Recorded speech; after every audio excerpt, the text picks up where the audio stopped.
John from Ripewave Audio to tell McIntosh that we're waiting for the Marantz base AV processor replacement for the MX123. That unit, that $8,000 unit, is based off of the Marantz AV8805A. Now the Marantz version sells for $5,500. The McIntosh version is currently selling for $8,000, but Marantz has since come out with the AV10 that really leapfrogs the 8805. So what will McIntosh do? Will they come out with their own version of the AV10?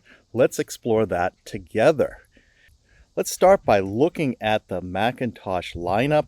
Of course, the MX123 is really our focus here. This is a 15-channel processor that came out in 2021. This added in basic HDMI 2.1 support over the prior model, the MX122. Now, they also have a couple of other models in their lineup. The MX180 is their flagship and is not based on Marantz, but rather the Lingdorf MP60. And this unit is much more expensive than the MX123. This sells for $17,000, a 16-channel unit. And this is really positioned by McIntosh as a much higher tier product, using Room Perfect for its room correction.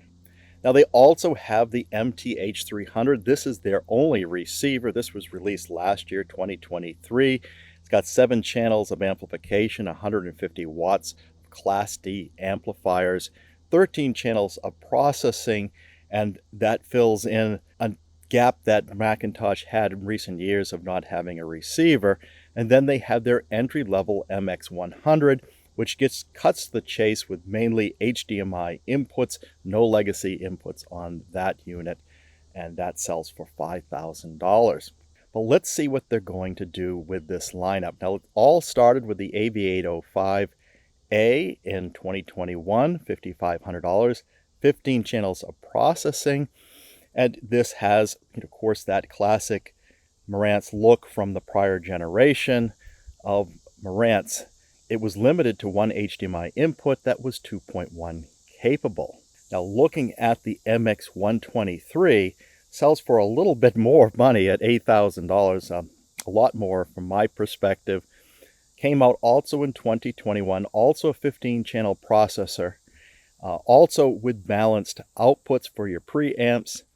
And this utilized a remote that pretty much was a duplicate of what was on the Marantz model with the McIntosh logo. But looking at the cosmetics of the front panel, this is classic McIntosh. That time-tested design over decades that really is their brand, that look and feel. And it isn't a copy of Marantz by any means as far as the physical chassis. The AV10, though, has been released by Marantz just as of last year. This gives you now 19 channels of processing. That's 2 additional channels of speakers, 4 overall when you take into account that this has now 4 independent subwoofer channels instead of 2. So 2 more on your speaker count, 2 more on your subwoofer count, gives a total of 4 more channels of support. And instead of just providing Odyssey support, they now have Dirac Live option. This is a paid option, as well as Dirac Live bass control. Both are paid options.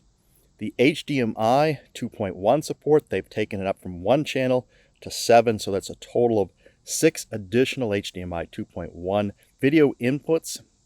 It's now using an ESS 9018 K2M DAC, compared to the 9010 K2M DAC that was in the prior model. And that results on the output an 8 dB increase in signal-to-noise ratio. This is a heavier unit over the 8805A, 37 pounds, 16.8 kilograms, resulting in 6.6 pounds, 3 kilograms heavier than the 8805. Now, they did remove a few things. That was including legacy video, 2 analog inputs, and the 7.1 input from multi-channel input. Of course, not as many people are doing that anymore, but if that is something you are looking to do, that could be a concern for you. And Marantz also updated the remote. Looking inside the 8805A from Marantz, you can see there the HDMI board, and then looking over to the left, the MX123 from McIntosh. We now have an interior photo that we didn't have in the past, and you can see that HDMI board is the same, but the power section is entirely McIntosh. Look at that E-core transformer compared to the toroidal power supply of the Marantz, and all the other circuit boards as part of it is different. This is by no means a rebranded Marantz. It has some of the hardware components. You can even see how that power comes into the unit in the McIntosh variant. Now, if we were to compare this to the AV10 is a deeper chassis. We're going to wonder, is McIntosh going to counter with their own enhanced hardware design for their version of an AV10, if they decide to do that? Will it still be an E-core transformer? That is all yet to be seen, but we can speculate and we could think about how McIntosh might go about this. Maybe they'll stick with that E-core transformer. Now, looking at the channel counts here, the AV8805 from Marantz, 15 channels of processing. That could give you a 7.2.6 configuration, or if you wanted front wides, 9.2.4, foregoing that extra row of height channels. The MX123 from McIntosh was the same on the speaker layout support. Moving to the AV10, we get those 2 extra channels for both subwoofer and speaker layout, giving you a maximum of a 7.4.8 or a 9.4.6 configuration. We believe if McIntosh comes out with their next model, let's call it the MX124, just guessing that they just increased that number. They went from 122 to 123. 124 is the next number. But they could come out with another convention. But let's say they do. I think they'll come out with the same speaker layout configuration as the AV10, 7.4.8 or 9.4.6. I feel even stronger, though, about the 4 independent subwoofer outputs. Regardless of the speaker layouts, I think they're going to have to give you 4 independent subwoofers. Marantz is putting that into a lot of their cinema lines. The Cinema 50 on up have 4 outputs, and for them to only come out with 2 or 3, I think that would be falling short on what we now expect for a home theater, a premium home theater system. And of course, if you're paying that premium price from McIntosh, you would expect 4 independent subs, I believe, at this point. Now, they all support Dolby Atmos, DTS:X, DTS:X Pro, and Aural 3D 13.1. No reason why the MX124 wouldn't be the same. Now, when it comes to price, I believe this will fall around $10,000. They're historically maybe $2,000, $3,000 more than Marantz.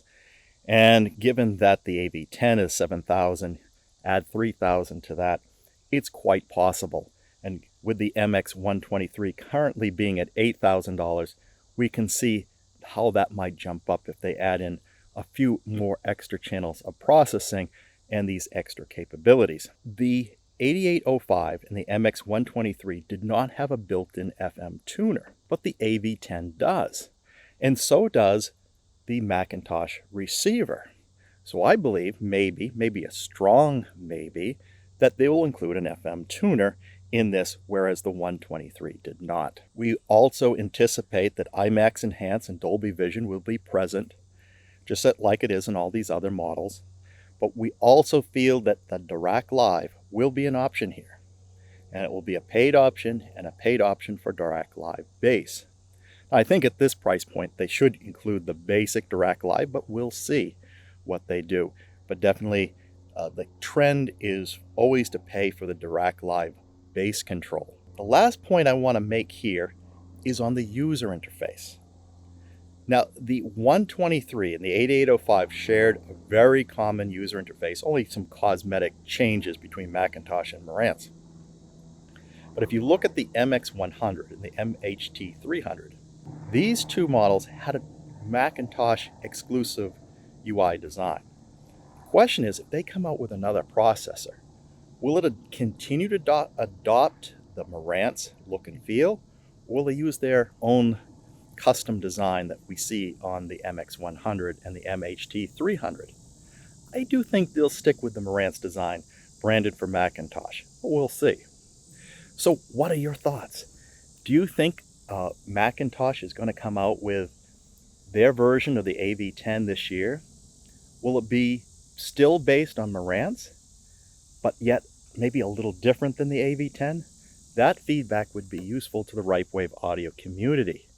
If you enjoyed this video, please like and subscribe. We do have our Patreon channel at www.patreon.com/Ripewave. You can always give us a one-time donation by hitting that thanks button. Of course, it costs nothing to hit that bell icon if you want to be notified when the next video is posted. Until then, keep evolving your audio experience.